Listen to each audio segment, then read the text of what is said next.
Je me souviens de cette soirée dans les moindres détails, comme si c'était hier.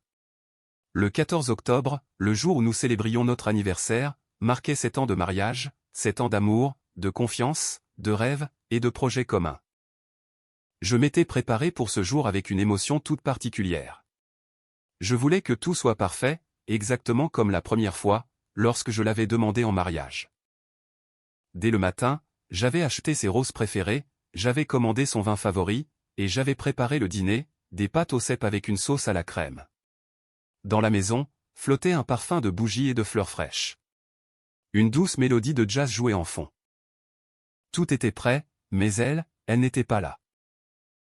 Au début, j'ai pensé qu'elle était retenue dans les embouteillages parisiens, puis, qu'elle était peut-être passée acheter un cadeau, ou voir une amie. Mais les heures passaient, les aiguilles tournaient sans pitié, et un silence oppressant régnait dans l'appartement. Il était 21h, puis 22h.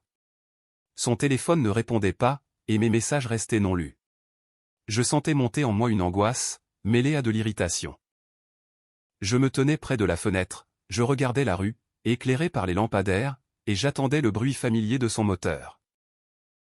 À 22h47, j'ai entendu la porte de l'immeuble claquer. Une minute plus tard, la clé a tourné dans la serrure. Elle est entrée, comme si de rien n'était. Elle semblait calme, affichant un léger sourire. Elle portait une robe noire courte, et l'odeur d'un parfum cher a rempli la pièce. « Je suis désolé, a-t-elle dit, en retirant son manteau. La réunion s'est prolongée, et je n'ai même pas vu le temps passer. Je n'ai pas dit un mot. J'ai simplement hoché la tête, et j'ai regardé l'heure. Il était 22h52. Voilà, 7 heures d'attente, 7 heures pendant lesquelles je devenais lentement fou, en imaginant ce qui avait pu lui arriver. Elle s'est approchée, m'a embrassé sur la joue, et s'est dirigée vers la salle de bain. J'ai entendu le bruit de l'eau. Dans le salon, son téléphone était resté là, jeté négligemment sur la table, à côté de son sac. L'écran s'est allumé. J'ai regardé machinalement, et mon monde s'est effondré. C'était un message d'Alexandre, « Quel travail, tu es la meilleure. J'ai hâte d'être à la prochaine nuit. » Tout était comme un rêve. J'ai relu le message plusieurs fois, sans en croire mes yeux, puis, j'ai ouvert la conversation. Il y avait des dizaines de messages, des mots tendres, des aveux, des photos, des baisers, tout était là, sous mes yeux. Tous ces jours où elle disait travailler tard, ces soirs où elle rentrait fatiguée, et s'endormait en me tournant le dos, tout cela n'était qu'un mensonge. J'étais assis sur la chaise, tenant le téléphone entre mes mains, et je sentais que quelque chose se brisait en moi. Il n'y a pas eu de cri, il n'y a pas eu de colère, il n'y avait qu'un silence absolu. Un silence froid, sourd, et terrifiant.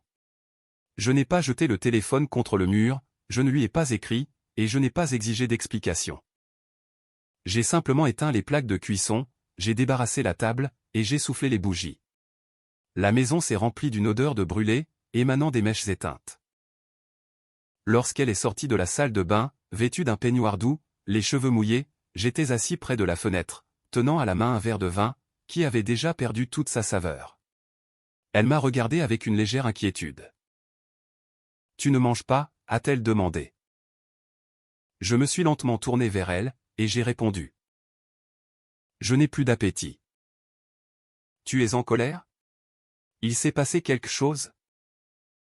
J'ai longuement regardé dans ses yeux. On y lisait son assurance habituelle, et même une légère fatigue, mais aucune culpabilité. Son regard était trop calme, beaucoup trop confiant. « Non », ai-je fini par dire.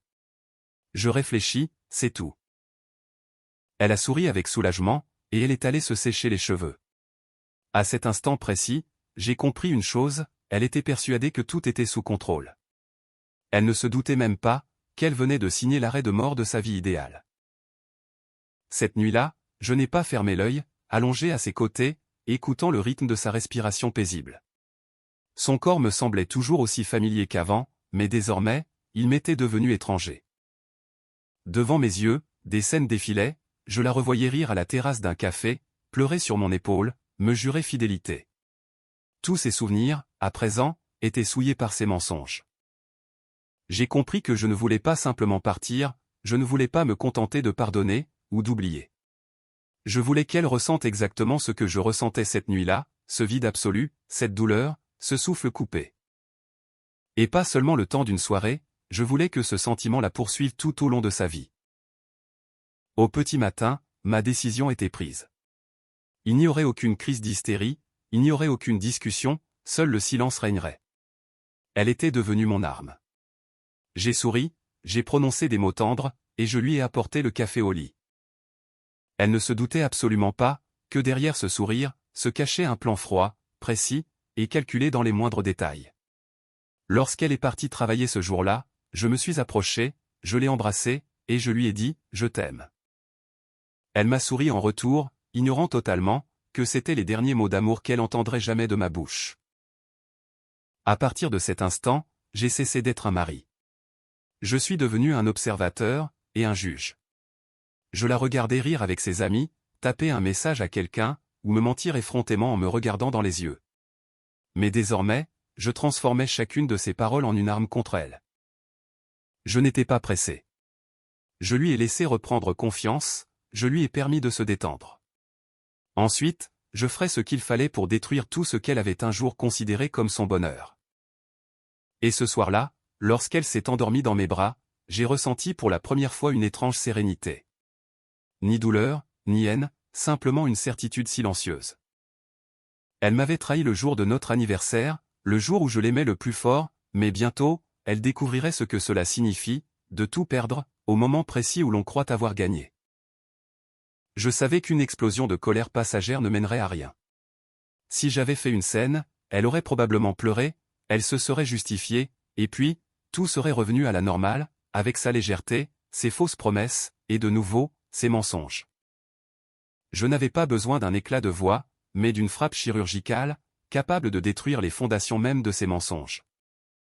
C'est pourquoi, j'ai décidé de jouer le rôle du mari idéal, et je l'ai fait avec une telle conviction, que moi-même, parfois, j'en oubliais où se trouvait la limite, entre la vérité et le masque. Matin après matin, je lui préparais son café, je m'intéressais aux petits détails de sa journée, et je la surprenais avec de petits cadeaux.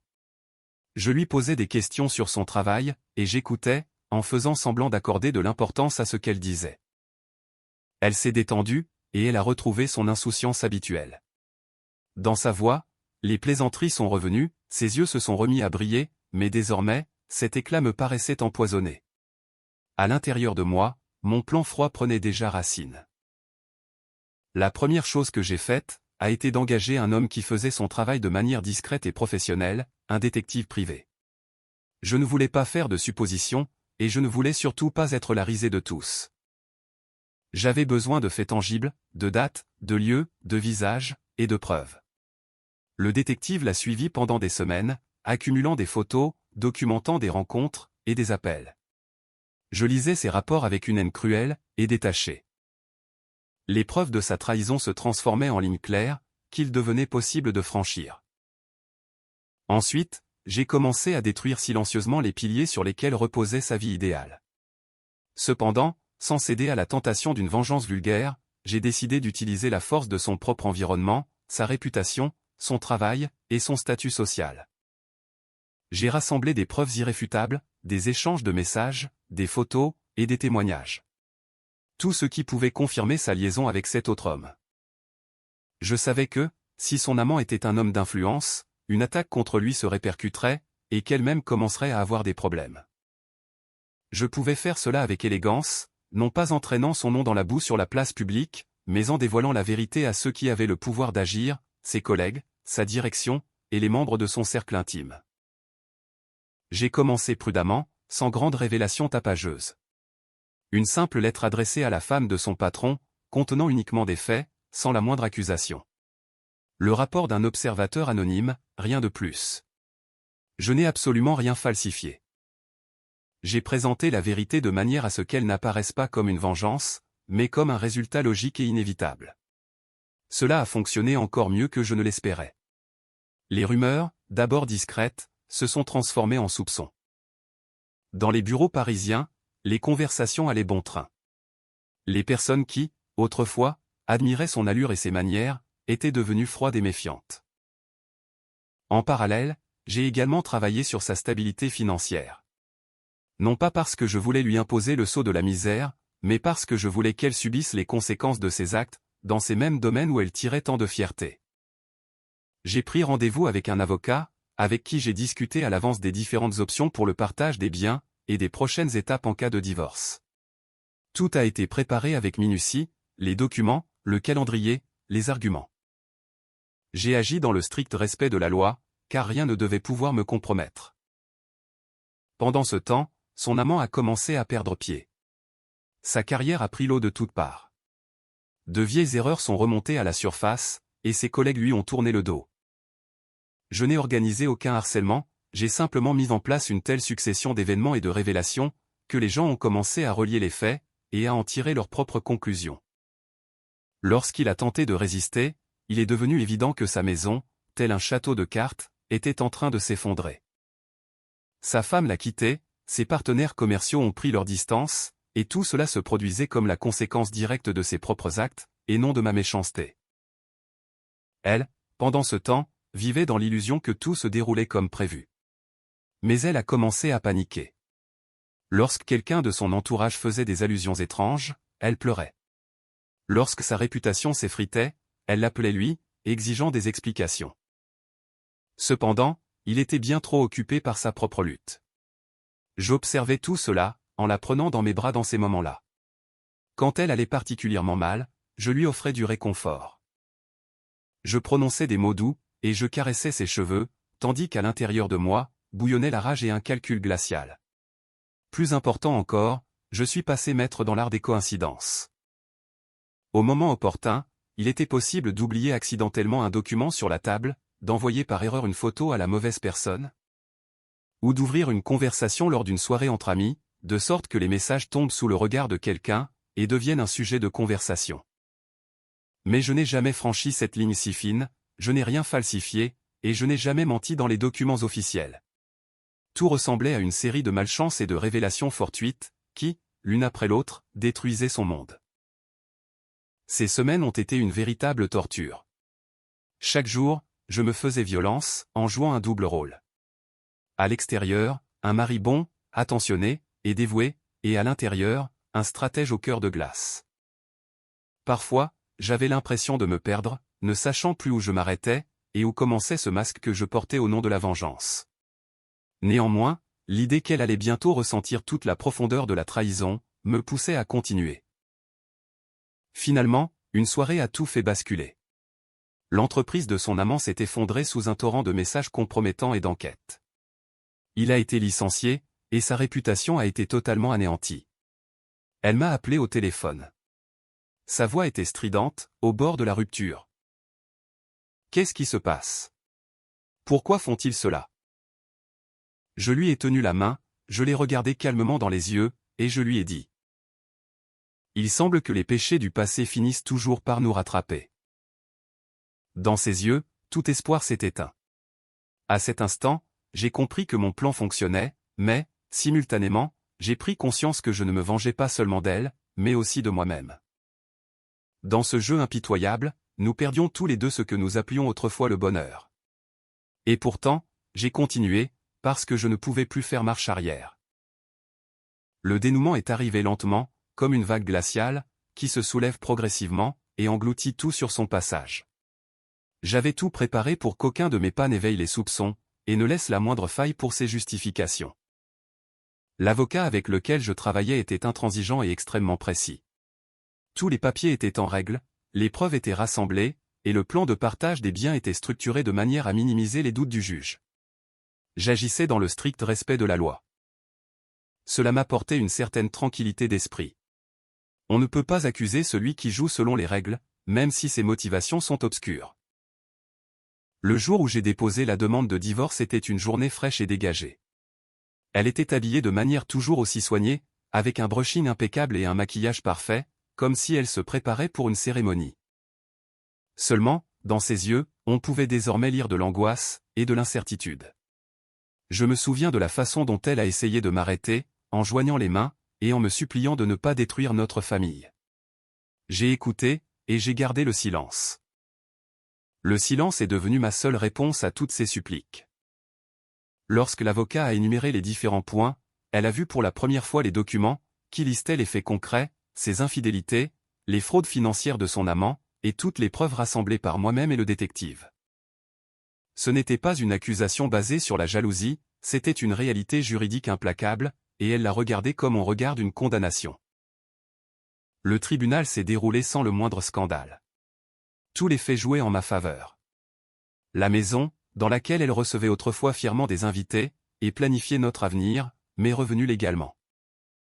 J'avais pris les devants, en mettant les actifs clés à mon nom, m'assurant ainsi qu'elle ne pourrait pas faire marche arrière, et réclamer ce qu'elle avait perdu. Je n'ai pas eu besoin de la livrer à la vindicte publique. Il a suffi de lui retirer ses appuis, la maison, son statut, et le cercle de personnes qui soutenaient son image de perfection. Lorsque le juge a apposé sa signature, j'ai senti qu'une part de moi poussait un soupir de soulagement, tandis qu'une autre se vidait de sa substance. Après le divorce, a commencé ce que j'avais prévu, et ce à quoi je m'étais préparé, une solitude progressive. Les amis, qui venaient autrefois dîner chez nous, et faisaient des commentaires élogieux sur notre couple, ont commencé à appeler de moins en moins souvent. Ses parents, qu'elle avait toujours utilisés comme bouclier, sont soudainement devenus distants et froids. Ils n'arrivaient pas à accepter la nature publique de sa trahison, et, peut-être, craignaient-ils de devenir eux-mêmes la cible de ragots. Toute personne qui restait à ses côtés, s'exposait au risque d'être jugée et condamnée. Elle s'est retrouvée seule, non pas parce que j'avais voulu répandre le mal par pure méchanceté, mais parce que ses propres choix l'avaient conduite à cet isolement. Je l'ai revue quelques mois plus tard. Ce n'était pas intentionnel. Un matin, en sortant d'une boulangerie, je l'ai vue, elle marchait d'un pas lent, emmitouflée dans un vieux manteau, qu'elle jugeait autrefois impensable de porter. Ses cheveux étaient attachés négligemment, et son visage était pâle. Dans ses yeux, il n'y avait plus aucune trace de son ancienne fierté, il ne restait que du vide, et une profonde fatigue. Elle s'est approchée, et j'ai reconnu ce mélange familier de honte, et de désespoir. Elle a essayé de me parler. Sa voix tremblait. « Pourquoi as-tu fait ça ?» a-t-elle murmuré. Je l'ai regardée, sans aucune rancune. Et maintenant, après les milliers de petits pas froids qu'il avait menés jusque-là, il n'y avait aucun triomphe en moi. Il ne restait que les vestiges secs de la douleur, et la certitude qu'aucune victoire n'est jamais facile. « Parce que tu as fait un autre choix, ai-je répondu d'une voix égale. Le jour où je t'aimais le plus au monde, tu m'as trahi. Tu as décidé de faire un choix, et maintenant, tu en assumes les conséquences. » Elle a baissé les yeux, et elle s'est mise à pleurer silencieusement, sans cette comédie de larmes qui, autrefois, suscitait chez elle la compassion, et la peur de perdre son statut. Ce n'étaient pas des pleurs théâtraux, mais le sanglot amer, et solitaire, d'une personne qui, pour la première fois de sa vie, se retrouvait face aux conséquences de ses propres décisions. Je suis resté là, à l'écouter, et à cet instant précis, j'ai réalisé que la vengeance ne me rendrait jamais la confiance perdue, et ne me rendrait pas non plus les années que nous avions passées ensemble, à vivre dans l'illusion du bonheur. Le temps a passé. Le monde, que j'ai reconstruit autour de moi après la tempête, n'est jamais redevenu le même. La maison était remplie de ce silence, que j'avais moi-même désiré. Souvent, le soir, je regardais les photos, celles qui étaient stockées dans mon téléphone, et que je regardais autrefois avec tant de tendresse. Désormais, elles ne suscitaient plus aucune nostalgie, seulement un poids sur le cœur. J'avais obtenu justice, à mes propres yeux. Mais le prix à payer avait été exorbitant. J'étais devenu un autre homme, concentré, distant, et froid.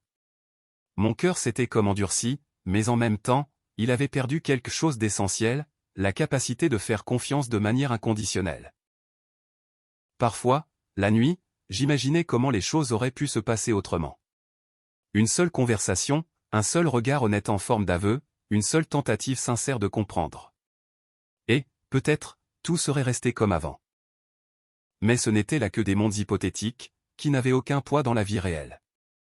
La réalité était implacable, la trahison avait eu lieu, et j'avais choisi une voie, qui m'avait donné un sentiment de contrôle, et de justice. Cela ne m'a pas rendu le bonheur, mais cela m'a permis de fermer une porte, derrière laquelle est restée enfermée cette partie de moi qui avait été trompée. Finalement, j'ai quitté cette rue, sans un regard en arrière. Derrière moi, restait une maison, des objets, et un ordre que j'avais moi-même imposé. Derrière elle, le vide, et une leçon qu'elle portera avec elle tout au long de sa vie. La vengeance a fonctionné, Mais elle n'a apporté aucun soulagement au sens classique du terme. Elle a apporté une conclusion, une ligne claire et glaciale, tracée entre la personne que j'étais, et l'homme que je suis devenu. Et dans cette conclusion, il y avait sa propre paix amère.